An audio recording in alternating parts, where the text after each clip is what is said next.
ओम नमः शिवाय। जय महाकाल। जैसा कि आपको पता है, कल 3 जनवरी साल का पहला पौष बुधवार आने वाला है। यदि आपकी कोई मनोकामना है जो लंबे समय से पूरी नहीं हो रही है, चाहे वो मनोकामना पैसे के लिए हो, चाहे वो मनोकामना सरकारी जॉब के लिए हो, चाहे वो मनोकामना किसी प्रॉपर्टी के लिए हो, चाहे वो मनोकामना निरोगी काया प्रदान करने के लिए हो, बीमारी दूर करने के लिए हो, तो आपको कल के दिन शक्कर वाला उपाय करना होगा और आपकी मनोकामना 24 घंटे के अंदर पूर्ण हो जाएगी।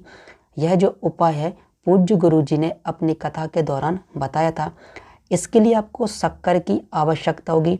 यह बात याद रखिएगा, आपको 3 चम्मच शक्कर की आवश्यकता होगी।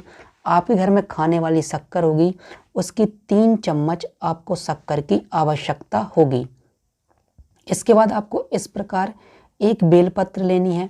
यह बेलपत्र कहीं से कटी फटी नहीं होनी चाहिए, क्योंकि महादेव को कटी हुई बेलपत्र समर्पित नहीं की जाती है। अब आपको तांबे का एक लोटा लेना है, जिसमें आप अपने घर का जल भर के लाएंगे। अब इस लोटे के अंदर आपको 3 चम्मच शक्कर डाल देनी है और एक बेलपत्र को डाल देनी है। इसके बाद इस लोटे को लेकर महादेव के मंदिर जाना है और आपका चेहरा उत्तर दिशा की ओर होना चाहिए और धीरे धीरे आपको जल समर्पित करना है अपनी कामना को कहते हुए। और यहाँ पर एक बात याद रखिएगा, आपको यहाँ पर रामेश्वर भगवान का नाम लेते हुए आपको स्लोली धीरे धीरे जल समर्पित करना है। जब जल समर्पित करेंगे आप अपनी कामना को कहेंगे। इसके बाद लोटे से आपको बेलपत्र समर्पित करनी है। आप उस बेलपत्र को समर्पित कर देंगे। अब इसके बाद इस बेलपत्र जो लोटे से महादेव के ऊपर समर्पित की है, उस बेलपत्र को उठा लेना है। अपने दोनों हाथों में उस बेलपत्र को रख लेना है, हाथ जोड़कर भगवान भोलेनाथ से, भगवान विष्णु जी से, क्योंकि आप रामेश्वर भगवान का नाम ले रहे हैं, प्रार्थना करते हुए कि हे भोलेनाथ, मेरे जीवन में यह मनोकामना है, चाहे वो मनोकामना धन के लिए हो, जॉब के लिए हो, सुख शांति के लिए हो, या फिर आप कोई काम घर से बाहर करने जाते हो और वह काम आपका नहीं बनता हो, ऐसी कामना कहते हुए आपको उस बेलपत्र को हाथ जोड़कर भगवान भोलेनाथ से प्रार्थना करनी है। उसके बाद उस बेलपत्र को पुनः भोलेनाथ के ऊपर समर्पित कर देनी है।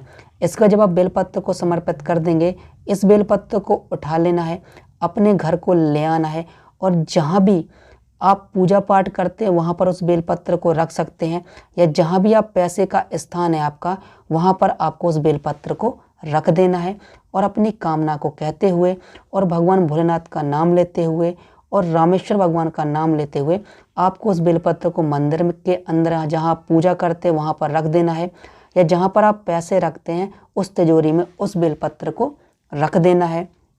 और इस उपाय को करने के बाद 24 घंटे में आपकी जो भी मनोकामना होगी वह मनोकामना अवश्य पूर्ण होगी। यह जो उपाय है पूज्य गुरु जी ने अपनी कथा के दौरान बताया था।